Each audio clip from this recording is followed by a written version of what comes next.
Brunei রাজপরিবারে হঠাৎ শুরু হয়েছে তোলপাড়। বিবাহ বিচ্ছেদ ছাড়াই পুত্রবধূর বিরুদ্ধে কঠোর সিদ্ধান্ত নিয়েছেন বিশ্বের দীর্ঘতম সময়ের শাসক সুলতান হাসান আল বলকিয়াহ। সুলতানের প্রতি আনুগত্যের অভাব ও অশালীন আচরণের অভিযোগে নেওয়া এই সিদ্ধান্ত আন্তর্জাতিক অঙ্গনে ব্যাপক আলোচনার জন্ম দিয়েছে। বিস্তারিত থাকছে ডেস্ক রিপোর্টে। দক্ষিণ পূর্ব এশিয়ার ধনী দেশ ব্রুনাই, সে দেশের রাজ পরিবারে বইছে ঝোড়ো হাওয়া। সুলতান হাসান আল বলকিয়া এক রাজকীয় ডিক্রির মাধ্যমে পুত্রবধূ পেঙ্গিরান রাবিয়াতুল আদাউইয়ার সব খেতাব কেড়ে নিয়েছেন। ইন্ডিয়া টুডের এক প্রতিবেদনে বলা হয়েছে, সুলতান পুত্রবধূর ওপর বেশ ক্ষুব্ধ।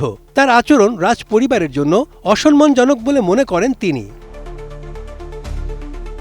ব্রুনাই দারুস সালামের গ্র্যান্ড চেম্বারলেনের কার্যালয় থেকে প্রকাশিত বিবৃতিতে বলা হয়েছে, রাবিয়াতুল রাজকীয় মর্যাদা ক্ষুণ্ণ করেছেন।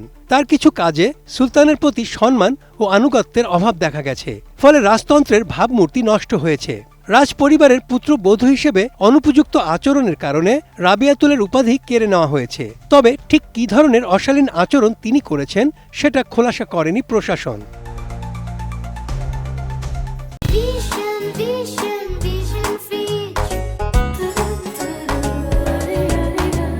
৩৩ বছর বয়সী রাবিয়াতুল আদাউইয়া সুলতানের মেজ ছেলে প্রিন্স আব্দুল মালিকের স্ত্রী।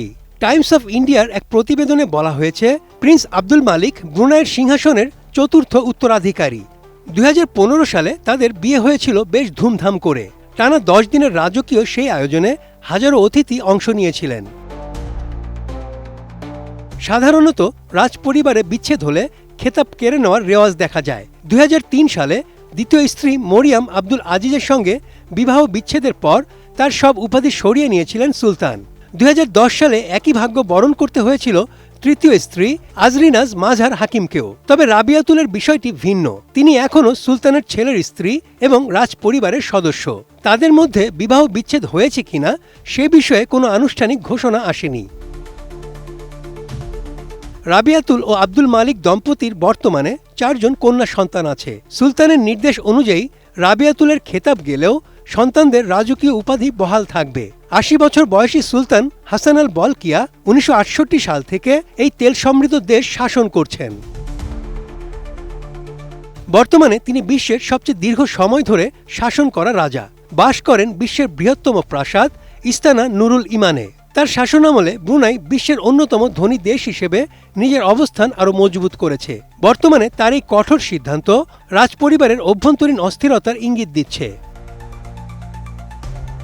Desk report, ATN news.